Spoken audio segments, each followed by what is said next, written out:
Hello friends, welcome to our channel. ഇന്ന് നമ്മൾ discuss ചെയ്യാൻ പോകുന്നത് കമ്പ്യൂട്ടർ സിസ്റ്റം ആർക്കിടെക്ചർ മൊഡ്യൂൾ 1ൽ വരുന്ന ടോപ്പിക്കാണ് PRAM and VLSI models. Okay, അപ്പോൾ അതിൽ ഇന്ന് നോക്കാൻ പോകുന്നത് PRAM, അതായത് parallel random access machine. Okay, അപ്പോൾ നമുക്ക് സ്റ്റാർട്ട് ചെയ്യാം.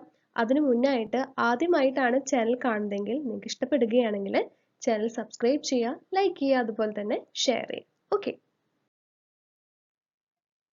Okay parallel random access machines. അപ്പോൾ മുന്നത്തെ ക്ലാസ്സുകളിൽ നമ്മൾ എന്താണ് പാരലൽ കമ്പ്യൂട്ടേഴ്സ്, അതുപോലെ തന്നെ അതിൻ്റെ ആർക്കിടെക്ചർ, എങ്ങനെയാണ് പ്രോഗ്രാം, അതായത് ഇൻസ്ട്രക്ഷൻസ് എങ്ങനെയാണ് പാരലൽ കമ്പ്യൂട്ടേഴ്സ് യൂസ് ചെയ്തിട്ട് എക്സിക്യൂട്ട് ചെയ്യുന്നത്, അങ്ങനെയുള്ള കാര്യങ്ങളൊക്കെ നോക്കിയിട്ടുണ്ടായിരുന്നു അല്ലേ. അതായത് theoretical models of parallel computers ആണ് കഴിഞ്ഞ സെക്ഷനിലൊക്കെ നമ്മൾ നോക്കിയിട്ടുണ്ടായിരുന്നത്. അപ്പോൾ പാരലൽ റാൻഡം ആക്സസ് മെഷീൻ എന്ന് പറയുന്നത് A theoretical model of parallel computation ആണ്. ഇവിടെ എന്ന് പറയുമ്പോൾ finite number of processors use ചെയ്തിട്ട് ഒരു ലാർജ് ഷെയർഡ് മെമ്മറിയിൽ നിന്ന് എനി വാല്യൂസ് അക്സസ് ചെയ്തെടുക്കാൻ പറ്റും in a single time step. അതാണ് പാരലൽ റാൻഡം ആക്സസ് മെഷീൻ എന്ന് പറഞ്ഞാൽ. ഓക്കെ, അപ്പോൾ processors may execute different instruction stream but work synchronously. അപ്പോൾ ഈ മോഡൽസ് യൂസ് ചെയ്യണത് by algorithm designers and VLSI device or chip developers. അപ്പോൾ VLSI എന്താണെന്ന് അറിയാവുന്ന കാര്യമാണ്, അതായത് ഒരു വെരി ലാർജ് സ്കെയിൽ ഇൻ്റഗ്രേഷൻ. അപ്പോൾ മൈക്രോ പ്രോസസ്സേഴ്സ്, അതുപോലെ തന്നെ മെമ്മറി ചിപ്സ് എന്നൊക്കെ പറയുന്നത് VLSI ഡിവൈസുകളാണ്.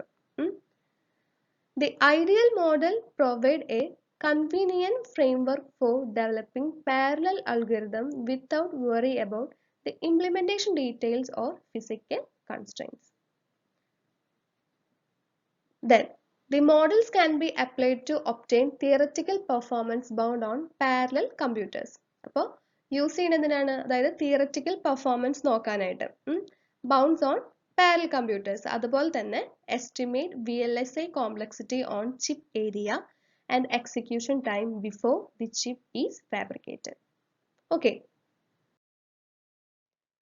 അപ്പോൾ theoretical models of parallel computers ആണ് നമുക്ക് നോക്കേണ്ടത്.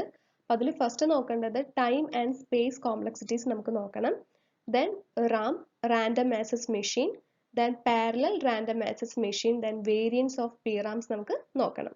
These complexity models facilitate the study of asymptotic behavior of algorithms implementation on parallel computers. അപ്പോൾ നമുക്ക് ഓരോന്നും ഡീറ്റെയിൽ ആയിട്ട് തന്നെ നോക്കാം. Okay, time and space complexities. അപ്പോൾ അതിൽ ഫസ്റ്റ് നോക്കേണ്ടത് ടൈം കോംപ്ലക്സിറ്റി ആണ്. The complexity of an algorithm for solving a problem of size s on a computer is determined by the execution time and the storage space required. അപ്പോൾ ഇവിടെ എന്ന് പറഞ്ഞാൽ ശരിക്കും എന്താണ്, അതായത് പാരലൽ അൽഗോരിതംസ് ഡെവലപ്പ് ചെയ്യാണ് അല്ലേ. എന്തിനു വേണ്ടിയിട്ടാണ്, അതായത് നോർമൽ അൽഗോരിതം കമ്പ്യൂട്ടേഷൻ ടൈം എന്ന് പറയുന്നത് റെഡ്യൂസ് ചെയ്യാൻ വേണ്ടിയിട്ട് അല്ലേ. അതിനാണ് പാരലൽ അൽഗോരിതംസ് ഡെവലപ്പ് ചെയ്യുന്നത്. അപ്പോൾ ഒരു അൽഗോരിതത്തിൻ്റെ അതിൻ്റെ എഫിഷ്യൻസി മെഷർ ചെയ്യാനുള്ള പ്രോപ്പർട്ടി എന്ന് പറയുന്നത് എന്താണ്, ഫസ്റ്റ് പ്രോപ്പർട്ടി എന്ന് പറയുന്നത് അതിൻ്റെ എക്സിക്യൂഷൻ ടൈം തന്നെയാണ്. അതായത് എത്ര എമൗണ്ട് ഓഫ് ടൈം ആണ് ഒരു പ്രോബ്ലം സോൾവ് ചെയ്യാനായിട്ട് എടുക്കുന്നത്, അതാണ് പറയുന്നത്. Then the time complexity is N function of the problem size. അപ്പോൾ എങ്ങനെ റെപ്രസെന്റ് ചെയ്യാം, f(s) അല്ലേ. Then the time complexity function in order notation is the asymptotic time complexity of the algorithm. അപ്പോൾ asymptotic analysis നോക്കിയുള്ള കാര്യം തന്നെയാണ്, അറിയാവുന്ന കാര്യമാണ് അല്ലേ. അപ്പോൾ അസിംപ്റ്റോട്ടിക് അനാലിസിസ് എന്തിനാണ് യൂസ് ചെയ്യുന്നത്, അതായത് അൽഗോരിതം കോംപ്ലക്സിറ്റി കാൽക്കുലേറ്റ് ചെയ്യാനായിട്ടാണ് അസിംപ്റ്റോട്ടിക് അനാലിസിസ് യൂസ് ചെയ്യണത്. അപ്പോൾ ഇവിടെ നമ്മൾ ടൈം കോംപ്ലക്സിറ്റി അറിയാവുന്ന കാര്യം തന്നെയാണ്, അതായത് ടൈം കോംപ്ലക്സിറ്റിക്ക് 3 കാറ്റഗറിയാണുള്ളത് അല്ലേ. അതായത് വേർസ്റ്റ് കേസ് ഉണ്ട്, അതുപോലെ ആവറേജ് കേസ് ഉണ്ട്, അതുപോലെ ബെസ്റ്റ് കേസ് കോംപ്ലക്സിറ്റി ഉണ്ട്. അപ്പോൾ ഇവിടെ നോക്കുന്നത് എന്താണ്, അതായത് വേർസ്റ്റ് കേസ് ടൈം കോംപ്ലക്സിറ്റി ആണ്. അപ്പോൾ എന്താണ് വേർസ്റ്റ് കേസ് ടൈം കോംപ്ലക്സിറ്റി എന്ന് പറഞ്ഞാൽ, അതായത് the amount of time required by an algorithm for a given input is maximum അല്ലേ. അപ്പോൾ for example a time complexity G of S എന്ന് പറഞ്ഞാൽ എന്താ, program size is set to be order അല്ലേ, order of f of s if there exists positive constant C1, C2 and S0 such that എന്താണ് g of s എന്ന് പറയുന്നത് greater than or equal to C1 f of s അതുപോലെ less than equal to C2 f of s for all non-negative values of s greater than s0. Okay. Okay. ഇനി നോക്കേണ്ടത് space complexity ആണ്. അപ്പോൾ time complexity same തന്നെയാണ്. The space complexity can be similarly defined as the function of the problem size s. Then the asymptotic space complexity refers to the data storage of large problems. അപ്പോൾ the time complexity of serial algorithത്തിനെയാണ് എന്ത് പറയുന്നത് serial complexity എന്ന് പറയുന്നത്. അതുപോലെ the time complexity of parallel algorithm ആണ് parallel complexity എന്ന് പറയുന്നത്. Okay. Okay. Then the parallel complexity should be lower than the serial complexity at least asymptotically. നോക്കേണ്ടത് two types of algorithms ആണ്. അതായത് ഡിറ്റർമിനിസ്റ്റിക് അൽഗരിതം ഉണ്ട്, അതുപോലെ തന്നെ നോൺ ഡിറ്റർമിനിസ്റ്റിക് അൽഗരിതം ഉണ്ട്. അപ്പോൾ ഒരു ഡിറ്റർമിനിസ്റ്റിക് അൽഗരിതം എന്ന് പറഞ്ഞാൽ എന്താ, അതായത് for a particular input the computer will give always same output.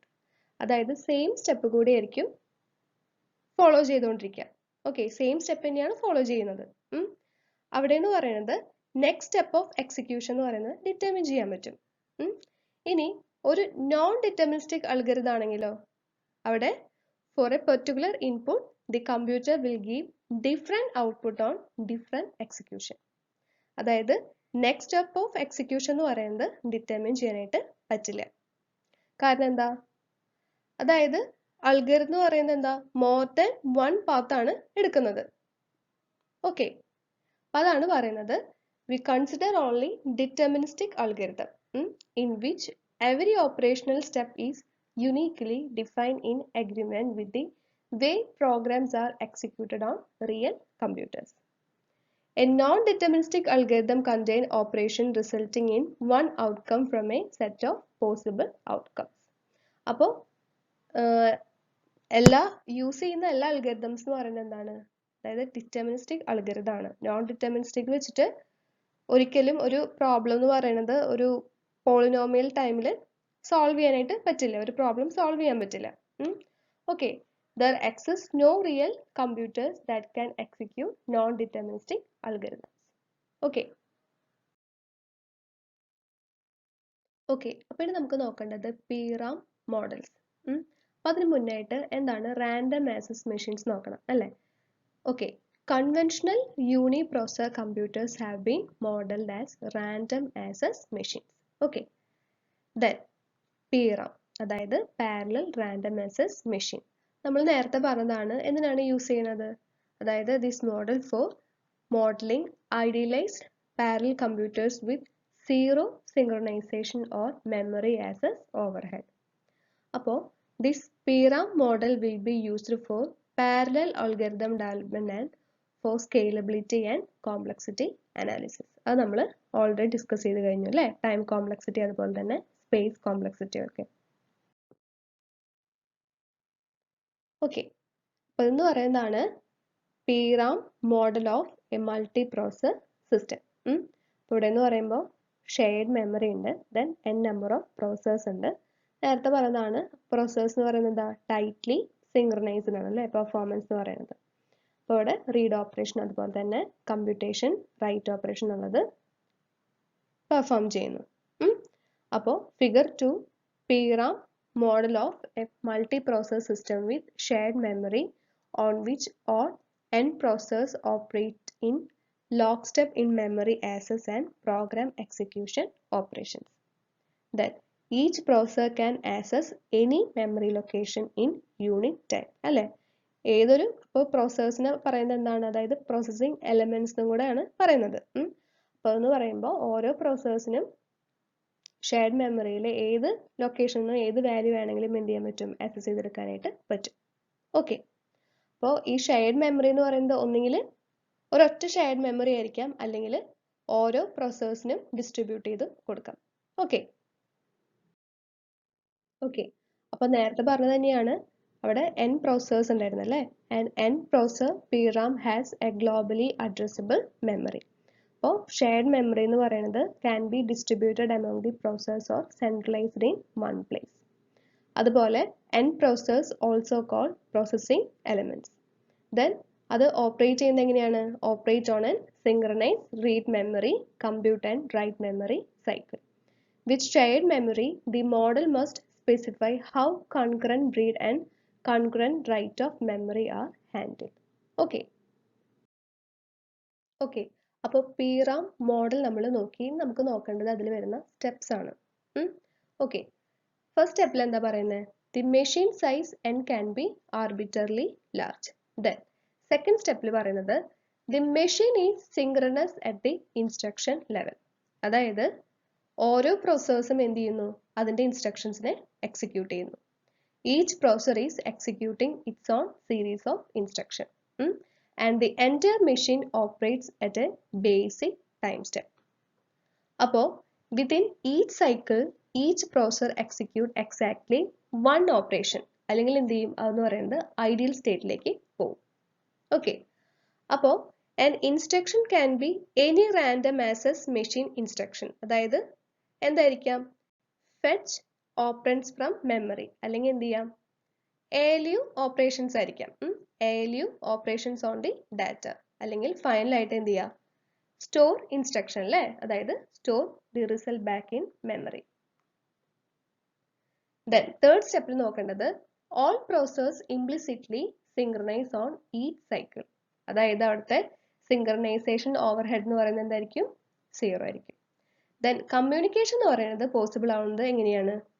Through reading and writing of shared variables. Okay, then memory access can be specified to be UMA, NUMA. ഈ രണ്ട് models നമ്മൾ already discuss ചെയ്തിട്ടുള്ളതാണ്. പിന്നെയുള്ളത് നമുക്കിനി അടുത്ത slide നമ്മൾ detail ആയിട്ട് നോക്കുന്നുണ്ട്. ദെൻ ഇനി എല്ലാ പ്രോസസ്സേഴ്സ് എന്ന് പറയുന്നത് ഐഡന്റിക്കൽ ഇൻസ്ട്രക്ഷൻസ് ആണ് എക്സിക്യൂട്ട് ചെയ്യുന്നതെങ്കിൽ PRAM model can apply to SAMD class machines. അതായത് സിംഗിൾ ഇൻസ്ട്രക്ഷൻ മൾട്ടിപ്പിൾ ഡാറ്റ. അങ്ങനെയല്ല, അതായത് ഓൾ പ്രോസസ്സേഴ്സ് എന്ന് പറയുന്നത് എക്സിക്യൂട്ടിംഗ് ഡിഫറെൻറ്റ് ഇൻസ്ട്രക്ഷൻസ് ആണെങ്കിൽ PRAM model can apply to MIMD class machines. Okay, then load imbalance is the only form of overhead in the PRAM model. Okay okay ഇനി നമുക്ക് നോക്കേണ്ടത് 4 memory update options ഉണ്ട്. അപ്പോൾ അതിൽ first one exclusive read, അതായത് ER. അപ്പോൾ ഇവിടെ എന്ന് പറയുമ്പോൾ this allows at most one processor to read from any memory location in each cycle. Then exclusive write. ഇവിടെ എന്ന് പറയുമ്പോൾ എന്താ? At most one processor to write into a memory location at a time. Then concurrent read, അതായത് multiple processors എന്ത് ചെയ്യാൻ പറ്റും? Multiple processors to read the same information from the same memory cell in the same cycle. Okay. Then concurrent write, അതായത് CW. അപ്പോൾ this allow simultaneous writes to the same memory location. അപ്പോൾ ഈ ഒരു കേസിൽ right conflicts വരാനുള്ള possibility കൂടുതലാണ്. അപ്പോൾ അത് അവോയ്ഡ് ചെയ്യാനായിട്ട് എന്ത് ചെയ്യാണ്? കുറച്ച് പോളിസീസ് സെറ്റപ്പ് ചെയ്യുന്നുണ്ട്. Some policy must be set up to resolve the write conflicts. അപ്പോൾ ഇതൊക്കെ വെച്ചിട്ട് ആണ് വേരിയൻസ് ഓഫ് PRAM നോക്കേണ്ടത്. ഓക്കെ, അപ്പോൾ various combinations of the above option lead to the several variants of the PRAM model. അതാണ് നമുക്ക് നോക്കേണ്ടത്. അപ്പോൾ CR, അതായത് കൺകറന്റ് റീഡ്, അവിടെ കോൺഫ്ലിക്ട്സ് പ്രോബ്ലം ഒന്നും ഇല്ല. അപ്പം മെയിൻ ആയിട്ട് വരുന്നത് എവിടെയാണ്? അതായത് CW, കൺകറന്റ് റൈറ്റ്, അവിടെയാണ് പ്രോബ്ലം വരുന്നത്. ഓക്കെ, അപ്പോൾ variance differ mainly in how they handle the CW conflicts. Okay okay ഇനി നമുക്ക് നോക്കേണ്ടത് PRAM വേരിയൻസ്. അപ്പോൾ 4 വേരിയൻസ് ഓഫ് PRAM മോഡൽ ഉണ്ട്, depending on how the memory reads and rights R handled. അപ്പോൾ അതിൽ ഫസ്റ്റ് നോക്കേണ്ടത് EREW PRAM മോഡൽ, അതായത് exclusive read അതുപോലെ തന്നെ എക്സ്ക്ലൂസീവ് റൈറ്റ് PRAM മോഡൽ.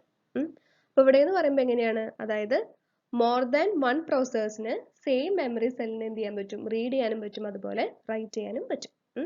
ഇതാണ് ഏറ്റവും റെസ്ട്രിക്റ്റീവ് PRAM മോഡൽ എന്ന് പറയുന്നത്. Okay, then CREW PRAM model, അതായത് കൺകറന്റ് റീഡ് അതുപോലെ എക്സ്ക്ലൂസീവ് റൈറ്റ്. അപ്പോൾ the write conflicts are avoided by mutual exclusion. ഇവിടെ എങ്ങനെയാണ്, concurrent reads to the same memory locations are allowed. അപ്പോൾ any memory location may be read any number of times during a single step but only return to once, അതായത് with the write taking place after the reads. Okay, ഇനി നമുക്ക് നോക്കേണ്ടത് ERCW PRAM model, അതായത് exclusive read അതുപോലെ concurrent write. This allows exclusive read or concurrent writes to the same memory location. Then CRCW, അതായത് concurrent read അതുപോലെ തന്നെ concurrent write. അപ്പോൾ ഈ മോഡൽ എന്ന് പറയുമ്പോൾ എങ്ങനെയായിരിക്കും, this model allows either concurrent reads or concurrent writes to the same memory location.